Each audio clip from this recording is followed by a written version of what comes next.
On the banks of the great river Amazon, some rough, simple boats were pulled up onto the grass, and beyond them there was a path leading through the great rainforest to a clearing.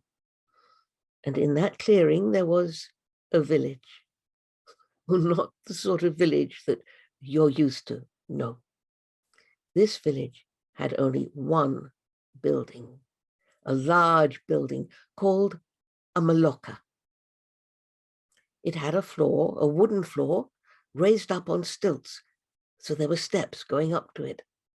And there was a roof, but no walls, only a few mosquito nets. Inside that maloka lived everybody in the village as one great big family. Each morning, the men and the boys would go off into the forest, hunting for food. They liked best to catch the tinamu bird. That was very tasty. The women and the girls stayed behind and did the housework, the cleaning, the cooking, the mending, the making hammocks, making clothes, making baskets, looking after the babies. But each evening, everybody gathered in the maloka, and the grandfathers and the grandmothers, all the older people were called grandfather or grandmother as a sign of respect. So they told stories. Stories of the great forest and the evil spirits and monsters that lived there, hoping to catch a human foolish enough to go into the forest alone. So nobody ever did go into the forest alone. One day, a young girl, Chimidua, was sitting in the shade of the maloka making a basket, and a large blue butterfly called a Morpho flew in front of her face, hovered there, and seemed to be saying, "Come dance with me, dance with me." Chimidua couldn't help herself. She put down her basket, stretched out her arms like wings, and joined the butterfly, dancing round and round the clearing, round the vegetable patch, round the maloka, round and round.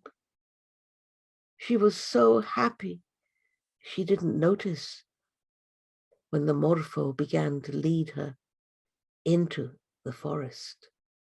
She followed, and they danced and danced round trees, through the vines, round and round, until at last the Morpho flew between two vines and disappeared.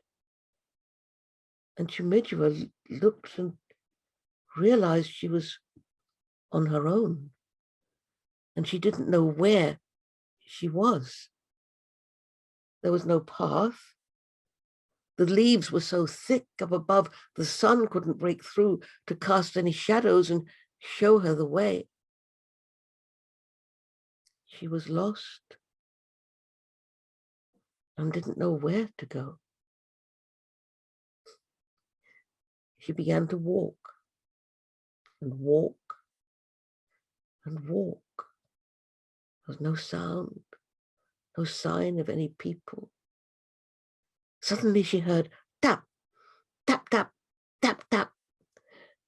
"Oh," she said, "somebody's working in the forest." And she ran towards the sound and saw a woodpecker. "Oh," she said, "you're just a woodpecker. If only you were human, you could show me the way home." The woodpecker stopped tapping and turned and said, "What do you mean, if I were human? I wouldn't need to be human to show you the way home. I could show you the way home if I wanted to. You humans, you're so full of yourselves. You think you're the only important beings around here. Well, I'm important too, and I'm much too busy to help a human. He turned and flew away. Oh, said Chimidra, I was only asking the way home. So she carried on walking, walking,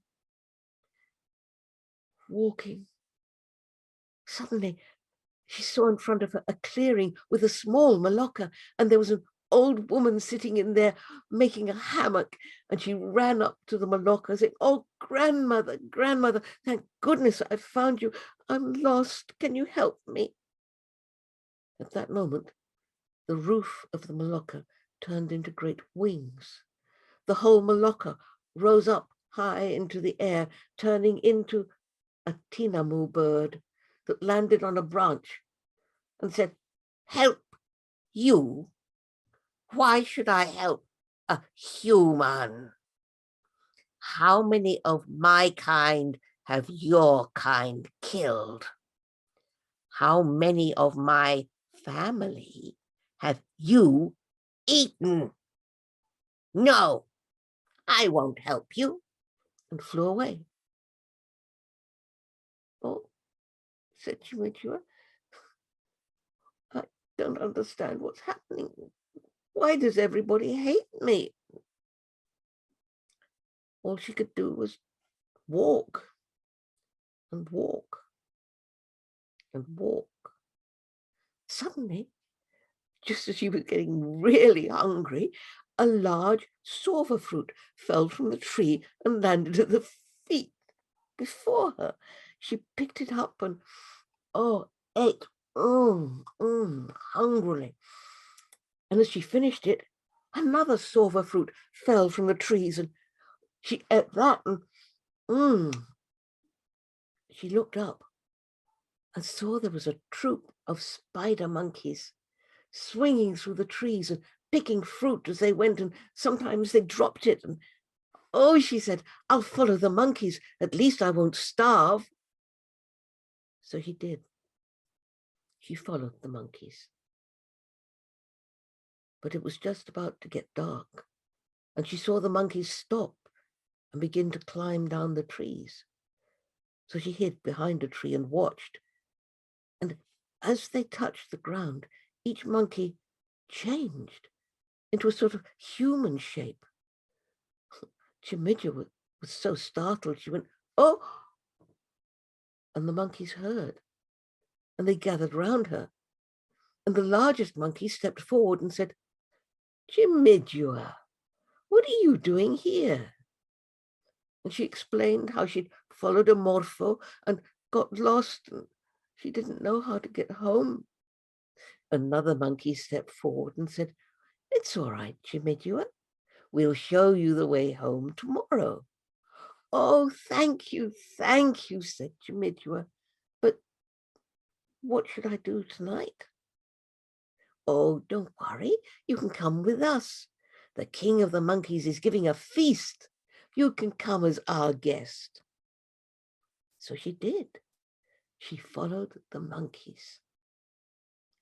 At last they came to a great clearing, and in the clearing was a huge malacca, and there were monkeys pouring in from all directions, and each monkey, as they entered the clearing, turned into a sort of human shape, and they were wearing strange costumes made out of bark and leaves, and some had masks, strange masks on their faces, and there was food and gourds full of manioc beer, and the king of the monkeys came towards them and said, "Human, why are you here? You are not invited." But the monkeys gathered together and said, "It's all right. She's our guest. We invited her because she's lost."